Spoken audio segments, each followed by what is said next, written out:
Sir ji, how can we control diabetes in a naturopathy way? किस तरीके से हम रिवर्स कर सकते हैं? पहले एक ट्रैप से निकलना पड़ेगा। आपको डायग्नोसिस का एक ट्रैप होता है। आपको जान के हैरानी होगी, एक संस्था है ACP, American college of physicians. मतलब मैं आपको एविडेंस दे सकता हूँ, किताब दे सकता हूँ। एसीपी नाम याद रखिएगा, अमेरिकन कॉलेज ऑफ फिजिशियंस। ये वर्ल्ड हेल्थ ऑर्गेनाइजेशन से ज़्यादा बड़ी बॉडी है। इनके पास ज़्यादा डॉक्टर्स की टीम है, इनकी बड़ी डॉक्टर की टीम है, WHO से बड़ी टीम है।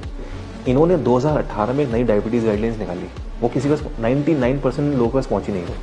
वो गाइडलाइंस क्या थी? वो गाइडलाइंस ये थी कि अगर किसी का HbA1c 8.4 आ रहा है, वो डायबिटिक नहीं है। मतलब मोटा मोटा मान लो कि किसी का ग्लूकोज पोस्ट प्रेंडियल खाना खाने के 2 घंटे बाद वाला, इफ इट इज कमिंग 250, वो डायबिटिक नहीं है। ऐसे में खुशी की लहर दौड़नी चाहिए, बट मेडिकल फेटर्निटी में मातम छा गया। मैं नोएडा में एक ट्रैफिक में फंसा हुआ था, तो बाहर देखा तो देखा सारे डॉक्टर लोग खड़े हुए हैं, यहाँ पे ब्लैक कलर का पट्टी डाली हुई है, हम काम नहीं करेंगे, हम काम नहीं करेंगे। भाई एसीपी ने बोला है, तुम लोग खुश हो ना? Because this research was beneficial but not profitable. Getting my point? तो उसको ये मान तो लिया, बट आम जनता तक नहीं पहुंचने दिया। किसी को पता चला ये मैंने एसीपी के बारे में किसी सुना ही नहीं होगा, ये रिसर्च पर कोई। ऐसी एक और एक संस्था है कॉकरेन, COCHRANE, कॉकरेन कोलैबोरेशन, कॉकरेन लाइब्रेरी, कॉकरेन डेटाबेस, ये एक ही नाम है।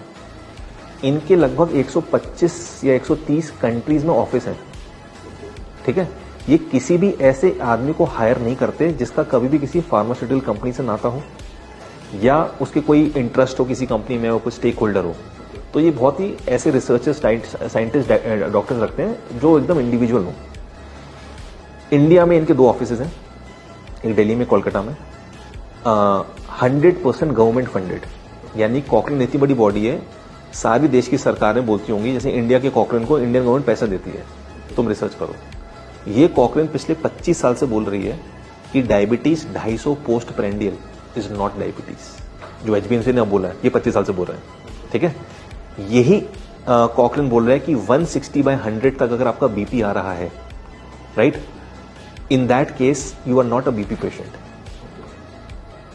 You are not a BP patient. आप अपनी किसी को सर्जरी रोक दी गई कि बीपी भी तुम्हारा ज्यादा सर्जरी नहीं करेंगे, तो उन्होंने पूरी गाइडलाइंस निकाली कि 160/100 तक। नॉर्वे की जो कंट्री है, आपको लगता है Japanese are the longest living people? No, Norwegians are the longest living people. Norway का लोगों का नॉर्मल बीपी इज 150/90 और वहां की सरकार उसको नॉर्मल बोलती है। अगर हमारी गाइडलाइंस वहां चली जाए तो 70% Norway as a country is a high BP patient.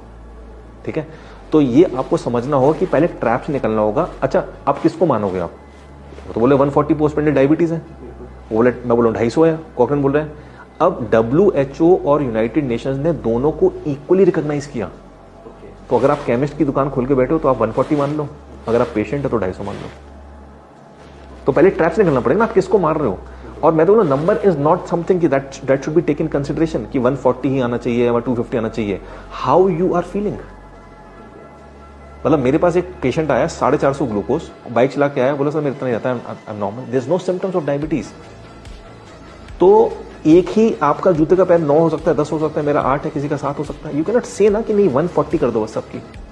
तो 2003 में ओवरनाइट इंडिया में, मतलब उस साल में अचानक से 1 करोड़ इंडियंस डायबिटिक बन गए। क्योंकि 1997 तक क्या होता था, हम लोग WHO को फॉलो करते थे। WHO बोलते हैं कि फास्टिंग 123 इज नॉट डायबिटीज। फिर क्या हुआ, 2003 में हमने 3 पैरामीटर्स बना दिए। फास्टिंग कर दिया 100, PP कर दिया 140, और 2010 में एक नया पैरामीटर जोड़ दिया, HbA1c। तो कहीं तो फंसोगे आप। India is 9% diabetic people, Kuwait में 18% डायबिटिक। मतलब वहां की रिच पीपल, मतलब देखो उनकी, they are making money by selling oils. वहां पे जितने भी डायबिटिक हैं कुवैतीस, अपने लास्ट के दिनों में 50% अंधे हो जाते हैं। और कहने को उनके तेल की खेती हो, जो भी उनका तेल का कारोबार है, इतना पैसा। So the point over is, India में 9% लोग डायबिटिक है, कुवैत में 18% है, right. So point over here is कि आप थ्रेशोल्ड किसको मान रहे हो? आपको वो सिम्टम्स थे कि नहीं थे? आपने एक अपॉइंटमेंट लिया और आप क्या कहते हैं, आपने देखा मेरा 145 हो गया, आप डायबिटिक घोषित हो गए।